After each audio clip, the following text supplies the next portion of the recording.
Assalamualaikum warahmatullahi wabarakatuh. Halo, perkenalkan kami dari kelompok 4 yang beranggotakan nama saya Cahyawati Putri Pratiwi.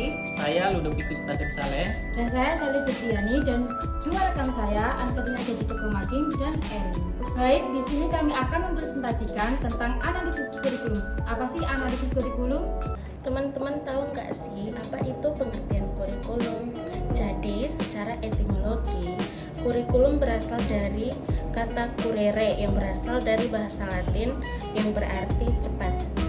Kurikulum juga diartikan sebagai jarak yang harus ditempuh oleh seorang pelari mulai dari start hingga finish.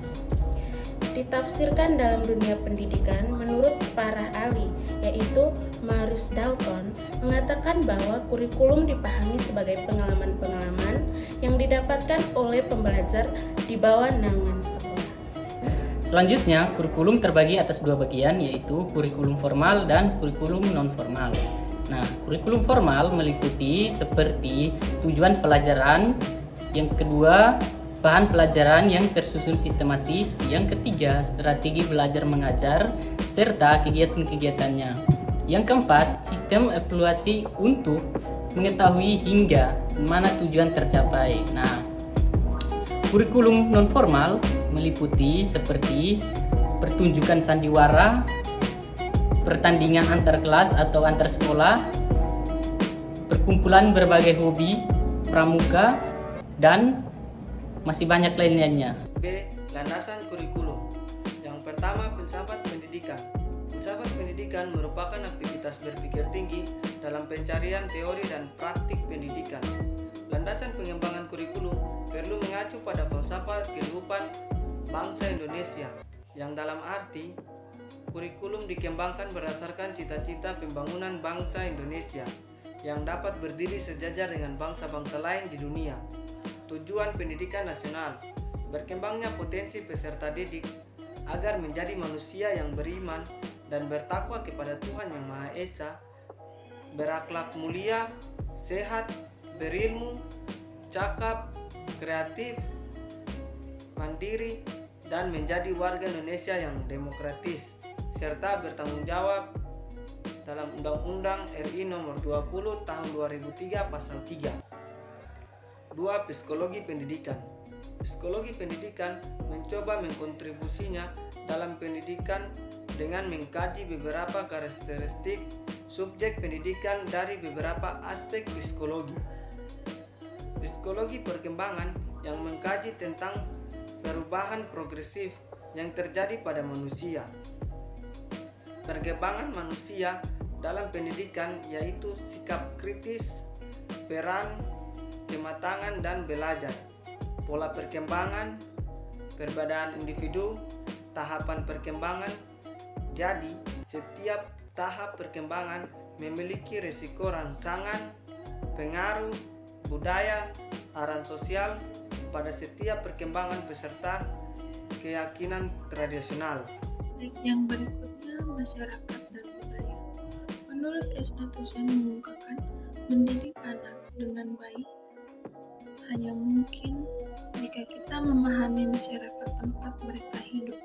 Oleh karena itu, setiap pembina kurikulum harus senantiasa mempelajari keadaan, perkembangan kegiatan, dan aspirasi masyarakat. Melalui pendidikan manusia memperoleh peradaban masa lalu, turut serta dalam peradaban masa sekarang, dan membuat peradaban masa yang akan datang. Untuk mencapai tujuan pendidikan, perlu melibatkan ketiga sentra pendidikan, yaitu lingkungan keluarga, masyarakat, dan sekolah. Yang berikutnya, orientasi ke masa depan. Kurikulum perlu dikembangkan berdasarkan tujuan-tujuan yang ingin dicapai dan termanifestasikan dalam pribadi-pribadi peserta didik, baik perilaku maupun sikap. Profil manusia yang diharapkan terbentuk melalui pendidikan dan interaksi dengan manusia. Ya, selanjutnya saya akan menjelaskan tentang prinsip pengembangan kurikulum.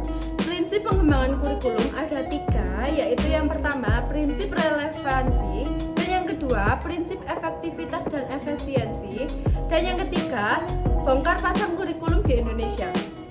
Apa sih prinsip relevansi?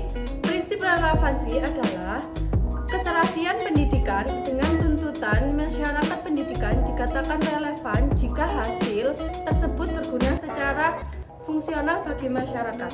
Yang kedua yaitu prinsip-prinsip efektivitas dan efisiensi. Prinsip-prinsip efektivitas dan efisiensi memiliki 7 prinsip. Yang pertama, prinsip efektivitas.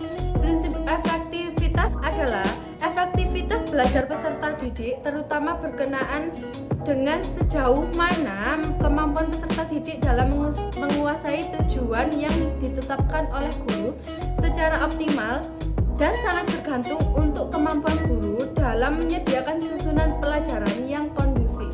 Yang kedua yaitu prinsip efisiensi. Prinsip efisiensi dikatakan proses belajar mengajar dilakukan efisiensi jika usaha, biaya, waktu yang digunakan untuk menyelesaikan program pengajaran tersebut dapat merealisasikan hasil yang optimal. Yang ketiga yaitu prinsip kesinambungan. Dikatakan berkesinambungan yaitu dalam pengembangan kurikulum yang menyangkut saling hubungan dan saling menjalin antara berbagai tingkat dan jenis program pendidikan atau bidang studi. Yang keempat yaitu prinsip fleksibilitas. Prinsip fleksibilitas adalah peserta didik harus diberi kebebasan dalam memilih program pendidikan yang sesuai dengan bakat, minat, kebutuhan, dan lingkungannya. Yang kelima yaitu prinsip berorientasi pada tujuan. Prinsip berorientasi pada tujuan adalah dimaksudkan agar segala jam dan kegiatan pengajaran yang dilakukan oleh peserta didik maupun guru dapat benar-benar terarah kepada tercapainya tujuan pendidikan yang telah ditetapkan oleh guru tersebut. Yang keenam yaitu prinsip pendidikan seumur hidup.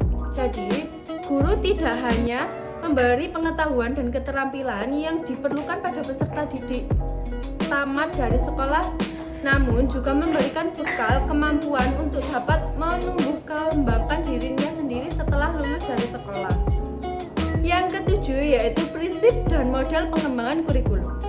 Pengembangan kurikulum dilakukan secara bertahap dan terus-menerus, yang dengan jalan mengadakannya terhadap pelaksanaan dan hasil-hasil yang telah dicapai untuk melakukan perbaikan, pemantapan, dan pengembangan lebih berlanjut. Baik, selanjutnya di sini saya akan membahas tentang bongkar pasang kurikulum di Indonesia. Yang pertama yaitu kurikulum tahun 1968, yang kedua yaitu kurikulum tahun 1975, yang ketiga yaitu kurikulum tahun 1984, yang keempat yaitu kurikulum tahun 1994, yang kelima yaitu kurikulum 2004 atau KBK, yang kelima yaitu kurikulum 2006 atau KTSP, yang ketujuh yaitu kurikulum 2013, yang kedelapan yaitu kurikulum sekolah penggerak. Baik, kurikulum tahun 1968 lebih menekankan bahwa pendidikan bertujuan untuk mempertinggi mental, moral, budi pekerti, memperkuat keyakinan beragama, mempertinggi kecerdasan dan keterampilan, dan mengembangkan fisik yang kuat dan sehat. Selanjutnya, kurikulum yang kelima yaitu kurikulum 2004. Kurikulum ini disebut kurikulum berbasis kompetensi atau KBK yang masih berumur jagung, tiba-tiba berubah menjadi kurikulum 2006 yang diberi nama kurikulum tingkat satuan pendidikan atau KTSP. Selanjutnya, kurikulum KTSP yaitu pengembangan kurikulum tingkat satuan pendidikan atau KTSP yang mengacu pada standar nasional pendidikan bertujuan untuk menjamin pencapaian tujuan pendidikan nasional.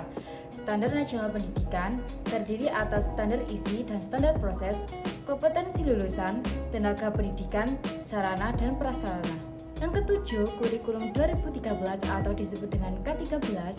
Kurikulum ini adalah pengganti kurikulum KTSP. Kurikulum 2013 memiliki 3 aspek penilaian. Yang pertama yaitu aspek pengetahuan, yang kedua aspek keterampilan, dan yang ketiga aspek sikap dan perilaku. Selanjutnya, kurikulum sekolah penggerak. Kurikulum sekolah penggerak adalah sekolah yang berfokus pada pengembangan hasil belajar siswa secara holistik dengan mewujudkan profil pelajar Pancasila yang mencakup kompetensi dan karakter yang diawali dengan SDM yang tinggi atau kepala sekolah dan guru. Sekian. dari beberapa pengembangan kurikulum di Indonesia.